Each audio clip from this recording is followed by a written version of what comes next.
Thanks to several of my computer-savvy supporters helping scour the Internet Archive, we have now found and can present Robin Koeffed's article, "The Dinosaurs Never Existed," from his deleted GVE News website. If anyone watching this has not already seen my more comprehensive and conclusive documentary, Evolution and Dinosaurs Debunked, please stop this video and watch that one first. Link in the description box. In this video, I will reveal one of the greatest hoaxes in human history. But first, a short explanation of what we're dealing with. Paleontology, the study of the origin and development of life. Paleontology is the study of life's formation and development. The paleontological scientific approach is explained on Wikipedia as follows.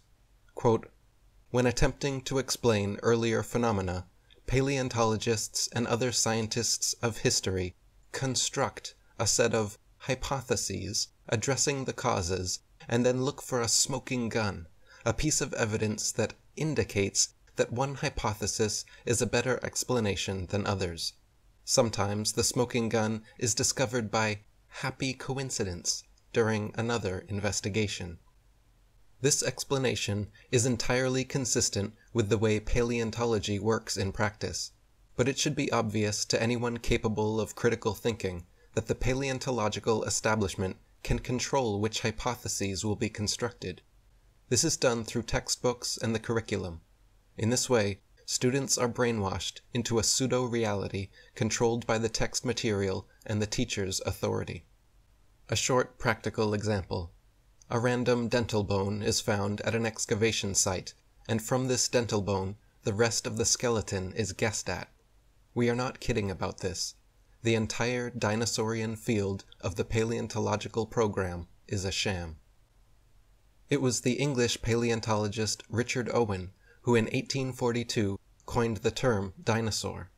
The phenomenon was then gradually promoted in the mainstream press all over the world, which told of these dinosaur creatures, including the Danish press.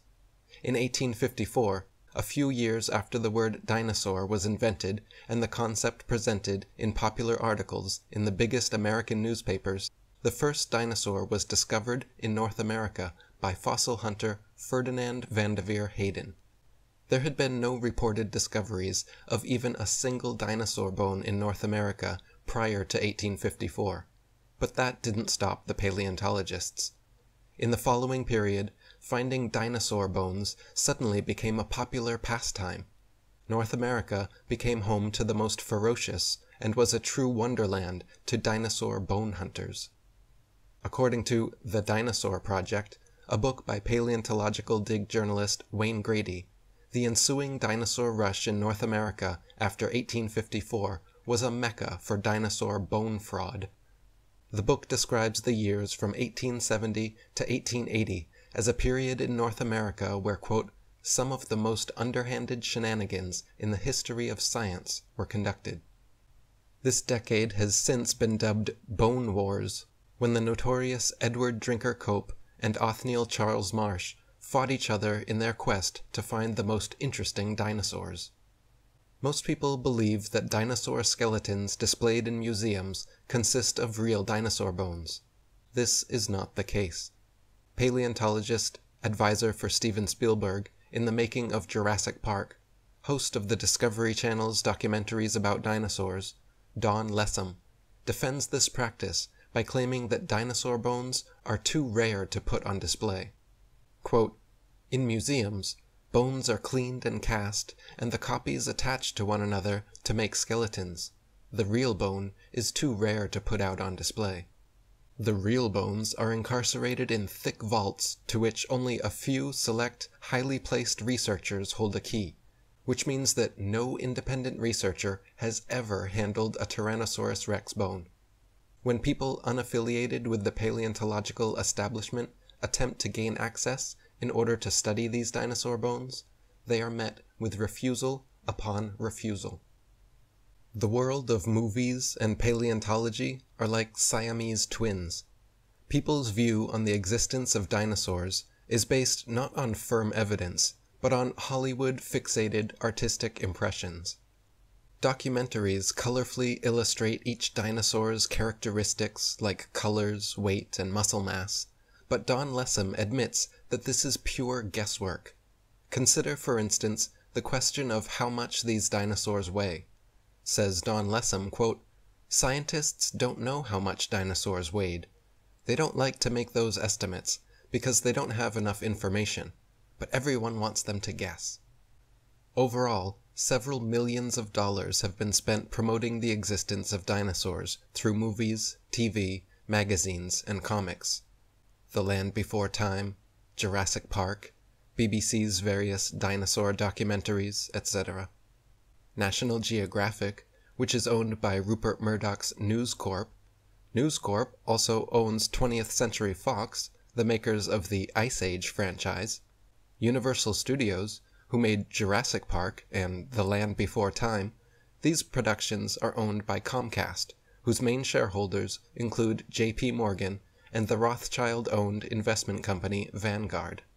Discovery Channel is owned by Discovery Communications, who also distribute BBC's TV shows.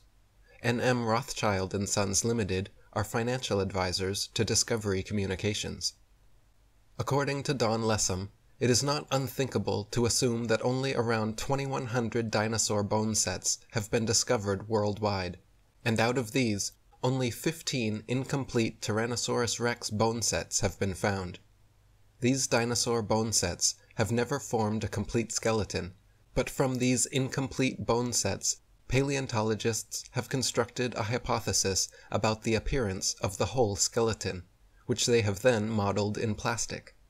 If thousands of long necks and large carnivorous reptiles had really roamed Earth, we wouldn't only have found 2,100 dinosaur bone sets, but millions of bones, with ordinary people tripping over them when digging in their vegetable patches. Discoveries seem not to be made by disinterested people like farmers, hikers, military personnel, miners, construction workers building cellars or laying down pipes, but rather by people with a special interest, like paleontologists, scientists, university professors, and museum employees, who are actively seeking dinosaur bones or who have studied dinosaurs previously. Discoveries are often made in connection with special dinosaur bone hunting trips and expeditions. The following quotes are from an article from the Natural History Museum in the state of Wisconsin in the USA. The article is called "A Fossils Trail from Excavation to Exhibit," and covers the conservation of fossils and bones. It is written by former bone and fossil inspector for Milwaukee Public Museum, Rolf Johnson. GVE News has tracked Rolf Johnson to his current position as paleontological head of education for the state of Virginia. An attempt has since been made to remove the article from the internet, but GVE News has discovered an exact copy of the online version, which also exists in print. Quote, "Most of the curious visitors are only dimly aware of the road taken by paleontologists in their search through the fossil record." In the article, Rolf Johnson tells of his first day of working with these bones. Quote, "My romantic image had to be slightly modified when I finally saw the crates full of crumbling and broken bones, each one wrapped in a protective plastic field jacket, the whole lot looking like so many arms and legs from a broken bone seminar. Like many people, I was naive regarding what a fossil might look like, or what state it might be in prior to seeing it in the theatrical setting of painted murals and museum exhibits. Fossil vertebrate remains are generally broken, often crushed and distorted, fragmentary, and usually incomplete." He continues, "It is truly the uncommon or rare specimen that is exhibit quality. Through mold making and casting, we can totally fabricate limbs, ribs, vertebrae, etc., for the missing pieces of an articulated skeletal mount. Plaster, fiberglass, and epoxies are often and commonly used. In reconstruction work on single bones, small to large cracks can be filled in with mache or plaster mixed with dextrin, a starch that imparts an adhesive quality and extra hardness to regular molding plaster. We've also had success using epoxy putties. Large missing fragments can be sculpted directly in place with these same materials." If one conducts a simple Google search for dinosaur and bones, the result numbers several thousand websites. Pictures from museums of large, beautiful dinosaur skeletons appear in brownish red and sometimes snow-white colors, with a touch of having been buried in the ground for decades. But if one were to change direction and search instead for information about dinosaur replica bones, the results would have a markedly different character. Semi-professional and professional fossil and bone manufacturers talk openly about the ease with which these fakes are produced. Check out, for example, www.trexskulls.com, where all manner of fake bones can be ordered. Or look at www.dinosaurecorporation.com/dinosaurskulls.html, where even more can be found.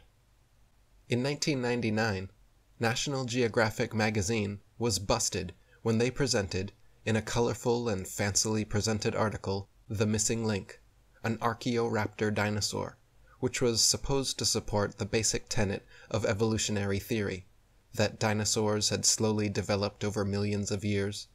Their proof consisted of a fossil, where carefully arranged bone imprints gave the impression of a creature half dinosaur and half bird. The scam was discovered during a CT scan, which uncovered unnatural bone links.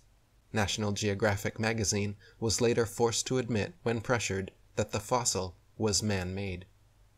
For 116 years, the fake ichthyosaur dinosaur hung in the hall of the National Museum of Wales.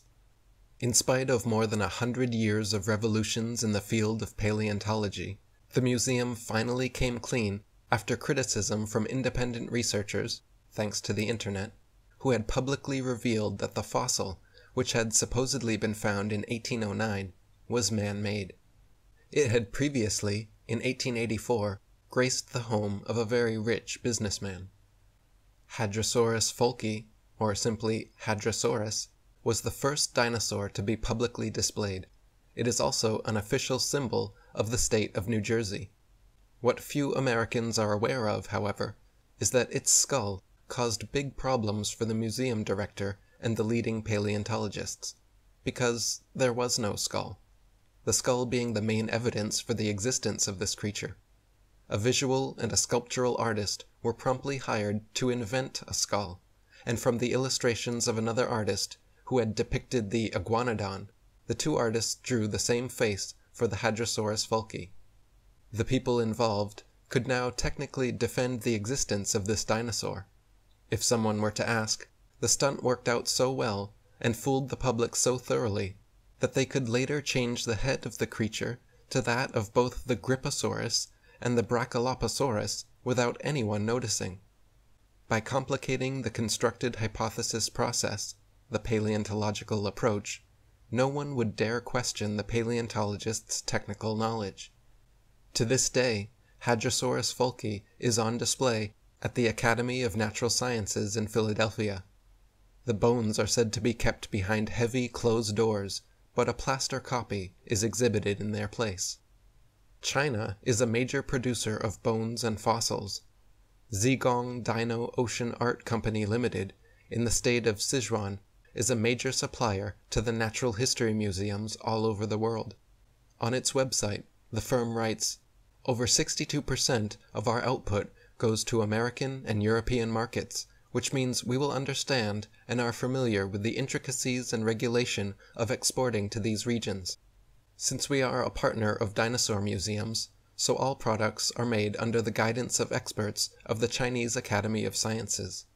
We have gained a global sales network reaching the USA, Brazil, France, Poland, Russia, Germany, Saudi Arabia, South Korea, Thailand, Indonesia, etc., exhibited in Peru, Argentina, Vancouver, Cincinnati, Chicago, and other places. General instructions for the process of manufacturing fossils can be found online. Chicken, frog, dog, cat, horse, and pig's bones are used as fossil materials. The bones are crushed and mixed with glue, resin, and plaster, and can then, if desired, be glued to a plate.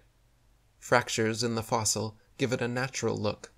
These fractures are purposefully made and then repaired repeatedly to achieve the right effect. Even professors of paleontology have started to wonder.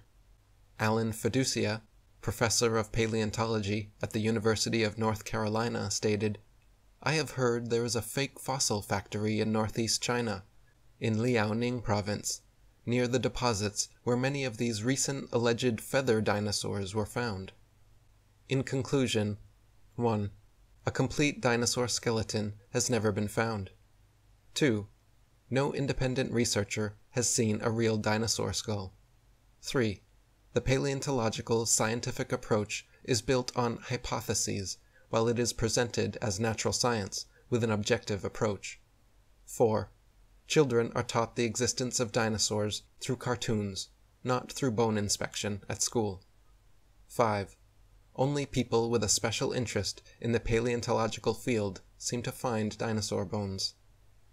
Dinosaurs are yet another fictitious reality, exactly like the self-invented psychiatric diagnoses. This all leaves us with numerous fundamental questions.